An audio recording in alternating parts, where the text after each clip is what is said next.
Kota Makassar bersama saya Elvira dan saat ini saya sedang ditemani dengan Ketua LPM Penalaran. Halo, salam sehat. Halo. Ya. Jadi bisa perkenalkan diri dulu? Ya, sebelumnya perkenalkan saya Nopri Hidayat selaku Ketua Umum Lembaga Penelitian Mahasiswa Penalaran Universitas Negeri Makassar tahun 2021. Ya. Jadi namanya Lembaga Penelitian Mahasiswa. Kalau boleh tahu itu penalaran berdirinya sejak kapan? Ya, penalaran sendiri berdiri sejak tahun 1998, tepatnya di bulan September. Nah, penalaran sendiri sebenarnya organisasi bukan hanya bergerak di bidang penelitian atau riset, tetapi juga bergerak di bidang organisasian. Terus di penalaran sendiri itu ada berapa bidang? Di penalaran sendiri ada 4 bidang. Yang pertama bidang penelitian dan pengembangan, bidang kedua itu pendidikan dan pelatihan, bidang ketiga hubungan masyarakat, dan bidang keempat penelitian dan perpustakaan. Kalau boleh tahu dalam tahun itu biasanya berapa sih karya ilmiah yang dihasilkan dari penalaran tersebut? Ya, kalau di LPM Penalaran sendiri sebenarnya kami tidak menargetkan berapa jumlah penelitian yang kami lakukan. Hanya saja di LPM Penalaran sendiri kami biasa melakukan penelitian itu 5 bidang. Yang pertama dari segi pendidikan, yang kedua itu sosial budaya, yang ketiga ekonomi, yang keempat sains, dan yang kelima teknologi. Sebenarnya 5 bidang ini kami cangkup untuk memenuhi ataupun menghimpun berbagai jurusan yang ada di Makassar. Situ nanti akan berkolaborasi mahasiswa. Terus yang kalau mau masuk untuk penalaran apa saja sih persyaratannya? Ya, kalau ditanya kan biasanya itu orang beranggapan bahwa kalau mau masuk penalaran harus pintar riset. Tidak sama sekali. Justru untuk masuk penalaran itu yang syarat paling utama adalah mau belajar. Karena tujuan utama LPM Penalaran itu untuk membudayakan riset dan pastinya juga untuk bagaimana menyebarkan semangat untuk melakukan riset di kalangan mahasiswa. Lebih seperti itu. Jadi sekarang penalaran itu lagi meneliti apa? Fokus? Ya, pastinya kalau LPM Penalaran itu selalu melakukan penelitian setiap tahunnya. Namun biasanya penelitian dilakukan itu harus sesuai dengan kondisi pada saat itu. Nah, kita tahu bersama bahwa pada saat ini pemerintah lagi gencar-gencarnya itu untuk melakukan vaksinasi ke seluruh masyarakat Indonesia, termasuk mahasiswa. Nah, namun ya kita tahu sendiri bahwa banyak fenomena lucu sebenarnya yang terjadi tentang vaksinasi hari ini. Nah, itulah menjadi alasan utama kenapa LPM Penalaran mengangkat salah satu penelitian tentang apa faktor-faktor apa saja yang menjadi keraguan mengapa mahasiswa tidak melakukan vaksinasi. Ya, kalau tentang penelitian vaksin itu ada berapa orang yang berkontribusi di LPM Penalaran? Iya, jadi kalau untuk penelitian vaksinasi ini itu jumlah peneliti ada 3 orang, dan juga 3 orang ini yang menurut kami kompeten di bidangnya. Seperti yang pertama ketua tim penelitian pastinya dari jurusan statistik, karena ini kan yang menjadi persoalan adalah penelitian ini di mana kita menggunakan kuesioner lebih seperti itu. Kalau ini dari bulan berapa penelitiannya?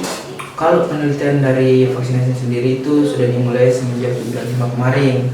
Nah, untuk saat ini sudah masuk ke tahap analisis data mengenai hasil-hasil dari kuesioner yang sudah dibagikan. Iya.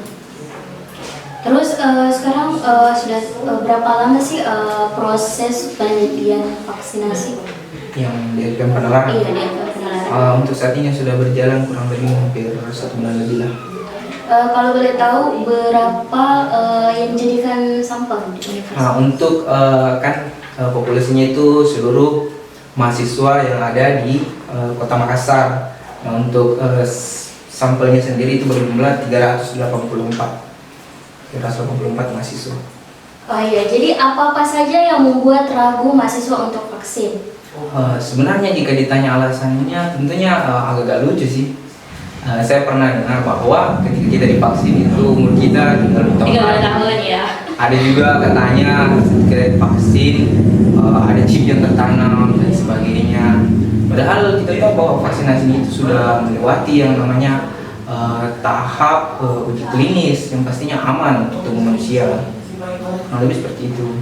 Ya sih, ketakutan mahasiswa itu apakah vaksin bisa merubah hidupnya misalkan. Terus apa yang terjadi jika tidak vaksin? Nah, sebenarnya yang perlu diketahui bersama bahwa vaksin itu bukan menjamin bahwa 100% manusia tidak akan terkena COVID lagi. Tidak seperti itu. Hanya saja vaksin itu dapat meringankan ataupun mengurangi gejala. Ketika seseorang terkena COVID namun dia sudah divaksin, tentunya gejala tidak separah dengan orang yang belum divaksin. Yang kedua juga alasan utamanya adalah untuk mencapai target herd immunity atau kekebalan. Nah, untuk hal ini dilakukan untuk meredam pandemi COVID-19 di Indonesia. Nah, seperti itu. Ini penelitiannya tentang mahasiswa. Terus itu cakupannya apakah di UNM saja atau tingkat seluruh misalkan atau se-Indonesia malah? Untuk penelitian LPM Penalaran tahun ini kami menargetkan mahasiswa sekota Makassar. Nah, tentunya juga untuk responnya sendiri berjumlah 384 orang dan itu diambil dari metode perhitungan penelitian. Terus bagaimana pandangan Anda tentang mitos-mitos tentang setelah menerima vaksin? Ya, apa ya, agak lucu sebenarnya.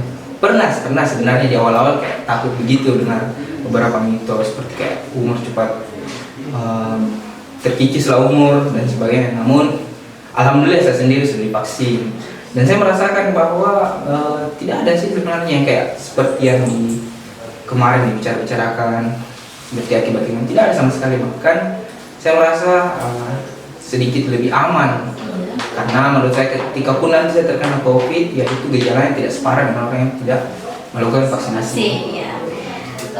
Sudah vaksin ya? Ya, sudah. untuk yang pertama sudah. Insya Allah kedua kan. Ya, terus mengapa sih orang harus vaksin? Nah, ya jadi sebenarnya begini, ada beberapa alasan kenapa seorang harus vaksin.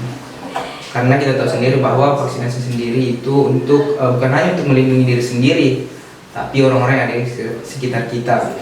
Kita tahu bersama bahwa penyebaran COVID ini cukup cepat, sehingga memang membutuhkan sebuah solusi agar penyebaran cepat terputus.